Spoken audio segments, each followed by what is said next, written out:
Welcome दोस्तों, कैसे आप सभी। उम्मीद करते हैं कि अच्छे होंगे। आज 19 नवंबर 2022 शनिवार का दिन हो गया है। आज के मुख्य समाचार, बड़ी खबरें, देश और दुनिया के ताजा अपडेट लेकर हाजिर हो चुके हैं। अलग अलग राज्यों की ओर से, सरकारों की ओर से महत्वपूर्ण अपडेट आ चुका है। नए नियम, बड़ी घोषणा और बड़ा ऐलान की जानकारियां लेंगे। वीडियो को आप ध्यान से आखिर तक जरूर देखते रहिएगा। तो आइए दोस्तों, बिना टाइम विलंब के शुरुआत करते हैं आज की पहली बड़ी खबर। देश के करोड़ों बैंक ग्राहकों को बड़ी राहत मिल गई है। आज 19 नवंबर को होने वाली बैंक हड़ताल टल गई है। बैंक कर्मचारियों की 19 नवंबर 2022 को हड़ताल होने वाली थी, वो अब टल गई है। मीडिया रिपोर्ट्स के मुताबिक अखिल भारतीय बैंक कर्मचारी संघ ने भारतीय बैंक संघ और बैंक प्रबंधन के बीच सहमति बनने के बाद आज 19 नवंबर की हड़ताल का आह्वान वापस ले लिया है और ऐसे में अब सभी बैंकों में आज काम सामान्य रूप से चलता रहेगा। सहमति के बाद इस तरह का फैसला लिया गया है। बैंकों की आज शनिवार को होने वाली हड़ताल टल गई है। चलिए अगली बड़ी खबर की बात करते हैं। डेटा प्रोटेक्शन बिल से जुड़ा हुआ बड़ा अपडेट आ रहा है। डेटा चोरी करने वालों की अब खैर नहीं होगी। 500 करोड़ रुपए तक का जुर्माना लग सकता है। केंद्र सरकार ने शुक्रवार को जारी किए digital personal data protection bill 2022 के मसौदे के तहत प्रस्तावित प्रावधानों का उल्लंघन करने पर जुर्माने की राशि 500 करोड़ रुपए तक बढ़ा दी है। यानी अब आपकी जो प्राइवेट जानकारियां हैं वो ज्यादा और सुरक्षित रहेगी।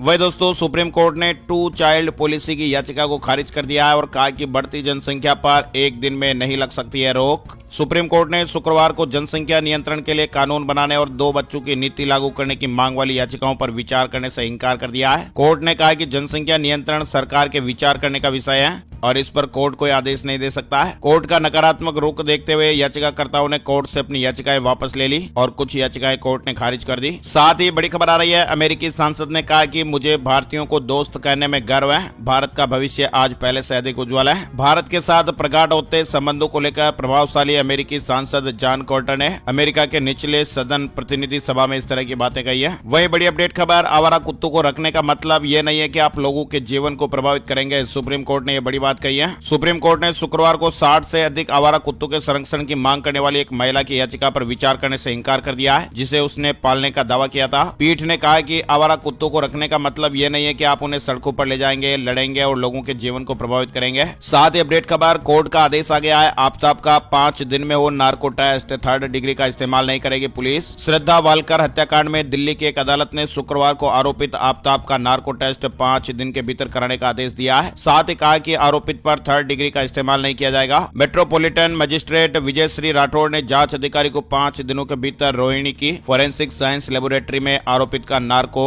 एनालिटिक टेस्ट कराने की अनुमति देने का निर्देश दिया है। वहीं साकेत कोर्ट ने आफ्ताब को गुरुवार को 5 दिन की दिल्ली पुलिस की हिरासत में भेज दिया और कोर्ट ने नार्को टेस्ट की मंजूरी दी थी। चलिए आगे बढ़ते दोस्तों, बड़ी अपडेट खबर आ रही है। यूपीएससी सिविल सर्विस प्रीलिम्स में शामिल होने वाले इच्छुक अभ्यर्थियों के लिए महत्वपूर्ण अपडेट आ गया है। संघ लोक सेवा आयोग की ओर से आयोजित होने वाली इस परीक्षा के लिए आवेदन प्रक्रिया 1 फरवरी से शुरू होगी। परीक्षा के लिए नोटिफिकेशन भी इसी दिन रिलीज किए जाएंगे। इसके अलावा यूपीएससी सीएससी प्रीलिम्स 2023 के लिए आवेदन करने की अंतिम तिथि 21 फरवरी है। बड़ी खबर है, अग्निपथ योजना से जुड़ी याचिकाओं को 12 दिसंबर को सुनेगा दिल्ली हाईकोर्ट। मुख्य न्यायाधीश की पीठ सुनवाई करेगी। बड़ी खबर आ रही है, एक नए युग की शुरुआत हो गई है। देश का पहला private rocket Vikram S launch हो गया है। पीएम मोदी जी ने बधाई दी है। इंडियन स्पेस प्रोग्राम के नए युग का प्रारंभ हो गया है। शुक्रवार को श्रीहरिकोटा से देश के पहले प्राइवेट रॉकेट विक्रम एस को सफलतापूर्वक लॉन्च कर दिया गया। विक्रम एस को सुबह 11:30 बजे सतीश धवन अंतरिक्ष केंद्र से लॉन्च किया गया। भारत के पहले निजी रॉकेट विक्रम एस का नामकरण विक्रम साराभाई के नाम पर किया गया है और रॉकेट का निर्माण स्काई रूट एरोस्पेस ने किया है। प्रधानमंत्री नरेंद्र मोदी ने इसे भारत की प्राइवेट स्पेस इंडस्ट्री के लिए ऐतिहासिक उपलब्धि कहते हुए मील का पत्थर बताया है। आगे बढ़ते बड़ी खबर जम्मू कश्मीर को लेकर आ रही है। जम्मू कश्मीर में सरकारी शिक्षकों की प्राइवेट ट्यूशन पर पूरी तरह से रोक लगा दी गई है और अब पकड़े जाने पर सख्त कार्रवाई की जाएगी। यानी जम्मू कश्मीर स्कूल शिक्षा विभाग ने सभी सरकारी शिक्षकों पर प्राइवेट ट्यूशन पढ़ाने पर पूरा प्रतिबंध लगा दिया है। विभाग के प्रमुख सचिव आलोक कुमार ने इस संदर्भ में आदेश जारी कर दिया है, जिसमें सभी सरकारी शिक्षकों को प्राइवेट ट्यूशन या कोचिंग सेंटरों में पढ़ाने से मना किया गया है। वही दोस्तों बड़ी खबर है, संसद का शीतकालीन सत्र 7 दिसंबर से शुरू होगा और 29 दिसंबर तक चलेगा। केंद्रीय संसदीय कार्य मंत्री प्रहलाद जोशी ने शुक्रवार को इस तरह की जानकारी दी है। वहीं राजधानी दिल्ली एनसीआर में अब जियो 5G लॉन्च हो गया है। नोएडा, गुरुग्राम, गाजियाबाद और फरीदाबाद में भी सर्विस की शुरुआत हो गई है। देश की सबसे बड़ी टेलीकॉम कंपनी रिलायंस जियो जियो ने शुक्रवार यानी 18 नवंबर 2022 को दिल्ली के बाद एनसीआर के दूसरे शहरों गुरुग्राम, नोएडा, गाजियाबाद और फरीदाबाद में भी अपनी जियो 5G सर्विस शुरू कर दी है। वहीं आपको बता दें, आज शनिवार को ताजमहल से लेकर अन्य ऐतिहासिक धरोहरों में निःशुल्क प्रवेश मिलेगा। एएसआई ने यह बड़ी घोषणा कर दी है। भारतीय पुरातत्व सर्वेक्षण ने 19 नवंबर यानी आज शनिवार को स्मारकों में लोगों के लिए प्रवेश निःशुल्क कर दिया है। एएसआई ने ट्वीट करके जानकारी दी है। शनिवार यानी कि 19 नवंबर को भारतीय पुरातत्व सर्वेक्षण स्मारकों में विश्व धरोहर सप्ताह की शुरुआत के लिए सभी के लिए प्रवेश निःशुल्क होगा। और ऐसे में इस बड़ी घोषणा के बाद लोग शनिवार को भारत के ऐतिहासिक धरोहरों को फ्री में देख सकते हैं, जिसके लिए पहले टिकट के रूप में पैसे देने पड़ते थे। और एएसआई की इस घोषणा के बाद से लोग अब ताजमहल को भी निःशुल्क में घूम सकते हैं। हालांकि घोषणा में मुख्य मकबरे को लेकर निःशुल्क देखने की बात नहीं कही गई है, यानी कि लोग मुख्य मकबरे को छोड़कर ताजमहल को निःशुल्क देख सकते हैं। इस तरह की मीडिया रिपोर्ट्स और अपडेट खबरें हैं। चलिए आगे बढ़ते हैं। बड़ी खबर, पंजाब के सरकारी कर्मचारियों के लिए बड़ी खुशखबर आई है। भगवंत मान सरकार ने पुरानी पेंशन योजना लागू करने को मंजूरी दे दी है। अधिसूचना को मंजूरी दे दी गई है। इस तरह का फैसला मुख्यमंत्री के नेतृत्व में हुई मंत्रिपरिषद की बैठक में लिया गया है। लंबे समय से इसकी मांग भी की जा रही थी। वहीं एम्स न्यूज अपडेट आया है। देश के सबसे बड़े अस्पताल एम्स में अब केस की टेंशन खत्म होगी। 1 अप्रैल से सभी पेमेंट डिजिटल हो जाएंगे। अगर आप भी देश के सबसे बड़े अस्पताल एम्स में है और आपाधापी के बीच आपके पास केस खत्म हो जाए तो टेंशन लेने की जरूरत नहीं होगी। अब सारे पेमेंट डिजिटल होने जा रहे हैं। 1 अप्रैल से यहाँ पर सभी लोगों को पेमेंट करने के लिए डिजिटल मोड का इस्तेमाल करना होगा। साथ ही बड़ी खबर, हिंदी बोलने पर सुप्रीम कोर्ट में याचिकाकर्ता को रोका गया। जज बोले इंग्लिश में बोलो। दरअसल सुप्रीम कोर्ट और हाई कोर्ट में अंग्रेजी में ही सुनवाई होती है। आपको बता दें, संविधान के अनुच्छेद 348(1) के मुताबिक सुप्रीम कोर्ट और हाई कोर्ट की कार्यवाही की भाषा अंग्रेजी है। संसद चाहे तो भाषा को बदल सकती है। वहीं बड़ी खबर देख पा रहे हैं, दिल्ली ट्रेड फेयर से जुड़ी हुई है। शनिवार यानी आज से ही आमजन भी मेले का दीदार कर सकेंगे। 41वें अंतर्राष्ट्रीय व्यापार मेले के दरवाजे शनिवार से आम दर्शकों के लिए खुलने जा रहे हैं। इस बार व्यापार मेले की टिकट के लिए 2 मेट्रो स्टेशन की संख्या में इजाफा किया गया है। कुल 67 मेट्रो स्टेशनों से दर्शक मेले के टिकट प्राप्त कर सकते हैं। इसके अलावा आपको बता दें, वर्ल्ड बुक फेयर की तारीखों का ऐलान भी हो गया है। 25 फरवरी से नई दिल्ली में विश्व पुस्तक मेला आयोजित होगा। 25 फरवरी से 5 मार्च तक विश्व पुस्तक मेला का आयोजन नई दिल्ली के प्रगति मैदान में अगले साल होगा। साथ ही दोस्तों, पंकज त्रिपाठी निभाएंगे पूर्व प्रधानमंत्री अटल बिहारी वाजपेयी का किरदार। जल्द ही बायोपिक बनेगी। कभी वकील तो कभी दबंग तो कभी पुलिस अधिकारी बनकर हर बार लोगों का दिल जीतने वाले पंकज त्रिपाठी अब एक और दमदार किरदार निभाने के लिए तैयार हैं। अब वे देश के सबसे कद्दावर नेता और पूर्व प्रधानमंत्री अटल बिहारी वाजपेयी जी के किरदार को पर्दे पर लेकर आएंगे। दरअसल आपको बता दें, अटल बिहारी वाजपेयी जी के जीवन पर एक फिल्म बनने जा रही है। मेकर्स ने इस फिल्म में रहूं या ना रहूं, ये देश रहना चाहिए अटल का ऐलान किया है। चलिए आगे बढ़ते। बड़ी खबर, अंतर्राष्ट्रीय गीता जयंती महोत्सव से जुड़ा अपडेट है। तीर्थयात्रियों को हरियाणा रोडवेज के किराए में 50% की छूट मिलेगी। हरियाणा के मुख्यमंत्री मनोहर लाल ने कुरुक्षेत्र में आयोजित अंतर्राष्ट्रीय गीता जयंती समारोह में भागीदारी करने के लिए आज 19 नवंबर से 6 दिसंबर तक 10 जिलों के यात्रियों को राज्य परिवहन की बसों में किराए में 50% छूट प्रदान करने की मंजूरी प्रदान की है। और ऐसे में इस फैसले का गीता जयंती महोत्सव में भाग लेने वाले लाखों तीर्थयात्रियों को लाभ मिलेगा। आगे बढ़ते दोस्तों, बड़ी खबर आई है। ब्रिटेन आर्थिक मंदी की चपेट में आ चुका है। दूसरी तरफ महंगाई रिकॉर्ड स्तर पर पहुंच गई है और इस पर काबू पाने के लिए ऋषि सुनक की सरकार ने बड़े फैसले लिए हैं। टैक्स की दरों में इजाफा किया गया है। ऊर्जा संकट के लिए रूस यूक्रेन युद्ध को जिम्मेदार ठहराया जा रहा है। यानी ब्रिटेन मंदी की चपेट में आ चुका और आने वाले दिनों में इसकी अर्थव्यवस्था और भी सिकुड़ सकती है। ब्रिटिश सरकार इससे निपटने की कोशिश में जुट गई है। चलिए आगे बढ़ते दोस्तों, अगली बड़ी महत्वपूर्ण खबर है। अब दवा के पैकेट पर भी QR कोड लगा हुआ मिलेगा। 300 दवाइयों के लिए यह नियम अनिवार्य होगा। नकली दवाइयों के कारोबार को देखते हुए QR कोड की व्यवस्था अनिवार्य होने जा रही है और इसे लेकर स्वास्थ्य मंत्रालय ने नोटिफिकेशन जारी किया है। ये नियम 1 अगस्त 2023 से अनिवार्य रूप से लागू हो जाएंगे। QR कोड लगाना 300 तरह की दवाइयों के लिए जरूरी किया गया है। अभी हाल ही में LPG गैस सिलेंडर को लेकर भी अपडेट आया था, जिस पर QR कोड होगा। गैस सिलेंडर चोरी नहीं होगा, आपको सुरक्षित रूप से मिलेगा। वही अपडेट खबर है, श्रद्धा हत्याकांड में जांच तेज हो गई है। सबूत जुटाने मुंबई और हिमाचल भेजी गई पुलिस की कई टीमें। साथ ही भारत और ऑस्ट्रेलिया के बीच T20 सीरीज का ऐलान हो गया है। दिसंबर में मुकाबले होंगे, पूरा कार्यक्रम आ गया है। भारतीय महिला टीम अगले साल होने वाले T20 विश्व कप की तैयारियों में जुट गई है और 2 फरवरी में होने वाले टूर्नामेंट से पहले 2 बड़ी सीरीज खेलने वाली है। ऑस्ट्रेलिया में पुरुषों का T20 वर्ल्ड कप खत्म हो चुका और अब इंतजार है महिला T20 वर्ल्ड कप का। अगले साल साउथ अफ्रीका में टूर्नामेंट का आयोजन होना है और ऐसे में सभी टीमों ने इसकी तैयारियां शुरू कर दी हैं। वही दोस्तों, फीफा वर्ल्ड कप 2022 से जुड़ी खबर है। कतर में होने वाले विश्व कप को लेकर बड़ा फैसला हुआ है। सभी स्टेडियमों में शराब पर बैन लग गया है। फीफा वर्ल्ड कप 2022 की शुरुआत 20 नवंबर से कतर में होने जा रही है और इसको लेकर शराब से लेकर ड्रेस कोड तक में कई तरह के बड़े फैसले लिए गए हैं। सभी ऑटो स्टेडियम में अल्कोहल, नशे वाली हर तरह की बियर की बिक्री पर प्रतिबंध लगाने का फैसला भी हुआ है। ड्रेस कोड को लेकर भी बड़े फैसले लिए गए हैं। कतर की एक सरकारी वेबसाइट ने आने वाले पर्यटकों को स्थानीय संस्कृति का सम्मान करने के लिए कहा है। सभी महिला फैंस को अपने कंधों और घुटनों को ढकने के लिए नियम भी बनाया है। पब्लिक प्लेस में लॉन्ग स्कर्ट या ट्राउजर पहनने की भी हिदायत दी गई है। इसके अलावा पुरुष भी ऐसी जींस या पैंट नहीं पहन सकते जिससे पूरे पैर ना ढकें। साथ ही अपडेट खबर, हरियाणा में एक और एयरपोर्ट का सपना जल्द ही साकार होने वाला है। सेना ने भी जमीन की मंजूरी दे दी है। अंबाला में डोमेस्टिक एयरपोर्ट का सपना अब जल्द ही साकार होगा। वहीं सरकारी बैंकों में सीईओ के कार्यकाल की अधिकतम सीमा 10 साल हो गई है। केंद्र सरकार ने यह बड़ा फैसला लिया है। सरकार के इस फैसले का उद्देश्य पब्लिक सेक्टर के बैंकों में अच्छे टैलेंट को लंबे समय तक रिटेन करना है। वहीं रेल यात्रियों के लिए बड़ी रात की खबर आई है। गरीब रथ की 54 ट्रेनों में अब केवल कंफर्म टिकट ही मिलेगा।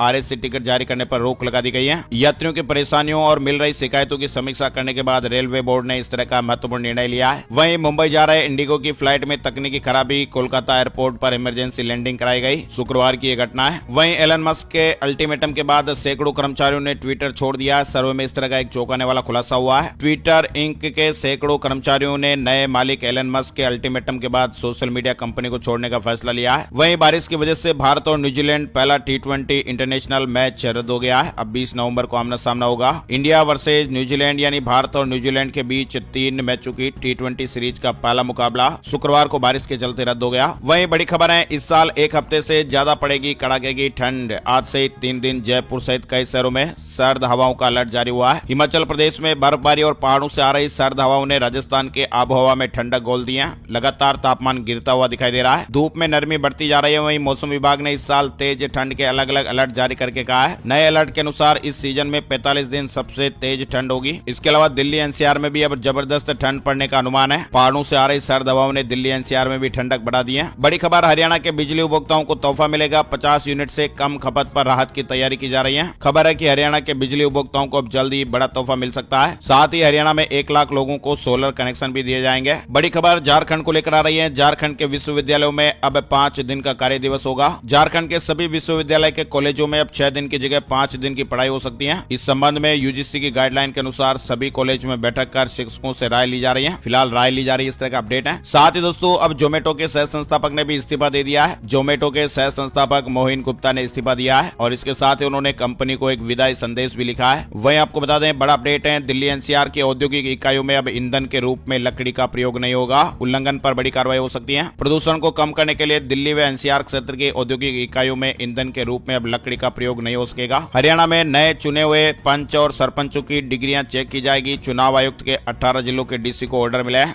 फर्जी निकली तो तुरंत बर्खास्त करें। हरियाणा चुनाव आयोग ने अचानक राज्य में चुने गए पंच और सरपंचों की डिग्रियों की जांच के आदेश दे दिए हैं। वही दोस्तों, मारुति अल्टो K10 का सीएनजी मॉडल लॉन्च हो गया है। शुरुआती कीमत 5,94,000 के आसपास तय हुई है। वहीं बांग्लादेश के गृह मंत्री से मिले अमित शाह, अल्पसंख्यक हिंदुओं पर हमलों का मुद्दा उठाया गया। पेंशन से जुड़ी बड़ी खबर आ रही है। महाराष्ट्र सरकार ने एक बड़ा फैसला लिया है। महाराष्ट्र स्टेट कैबिनेट ने स्वतंत्रता सेनानियों के पेंशन डबल करने के प्रस्ताव को मंजूरी दे दी है। पेंशन वृद्धि का लाभ उन पेंशनरों को मिलेगा जिन्होंने मराठवाड़ा मुक्ति संग्राम और गोवा मुक्ति संग्राम में अपना योगदान दिया था। रोडवेज में लागू होगा कॉमन मोबिलिटी कार्ड। जनवरी में होगा ये लॉन्च। देश में कहीं भी आप भुगतान कर सकेंगे किराया। उत्तर प्रदेश राज्य परिवहन निगम में दिल्ली मेट्रो ट्रेन की तरह ही national common mobility card system लागू होने जा रहा है। वन नेशन वन कार्ड कार्यक्रम के तहत ये कार्ड जनवरी 2023 में लॉन्च कर दिया जाएगा। इंडोनेशिया में भूकंप आया है। धरती कांपी है। 6.9 तीव्रता का ये बड़ा भूकंप देखने को मिला है। राजधानी जकार्ता में भूकंप के तेज झटके लगे हैं। इंडियन ऑयल कॉर्पोरेशन में वैकेंसी निकली हुई है। 12वीं पास से लेकर ग्रेजुएट तक 30 नवंबर तक आवेदन कर सकते हैं। वहीं राजस्थान न्यूज अपडेट है। प्रवासियों के लिए गहलोत सरकार जारी करेगी NRR कार्ड। कई तरह की सुविधाएं दी जाएगी। दुनिया के विभिन्न देशों में रह रहे प्रवासी राजस्थानियों को राजस्थान सरकार नॉन रेजिडेंट राजस्थानी कार्ड जारी करेगी और इस कार्ड के जरिए प्रवासी राजस्थानियों को प्रदेश सरकार की सभी सुविधाएं आसानी से मिल सकेगी। ये कार्ड विदेश में रह रहे राजस्थानियों के लिए विशिष्ट पहचान पत्र का भी काम करेगा।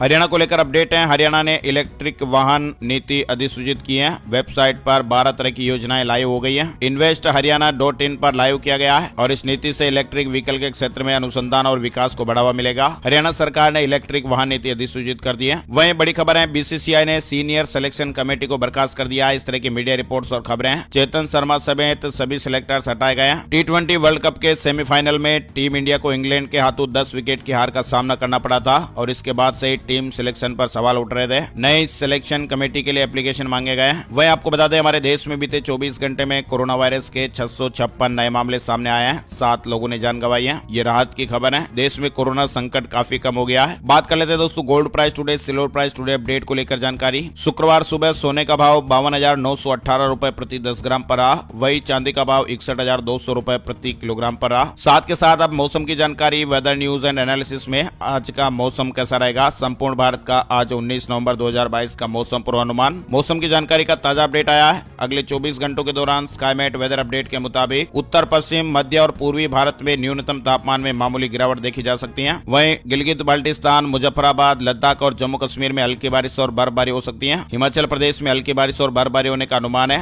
अंडमान और निकोबार द्वीप समूह में हल्की से मध्यम बरसात देखने को मिल सकती है और केरल में भी हल्की बारिश की संभावना।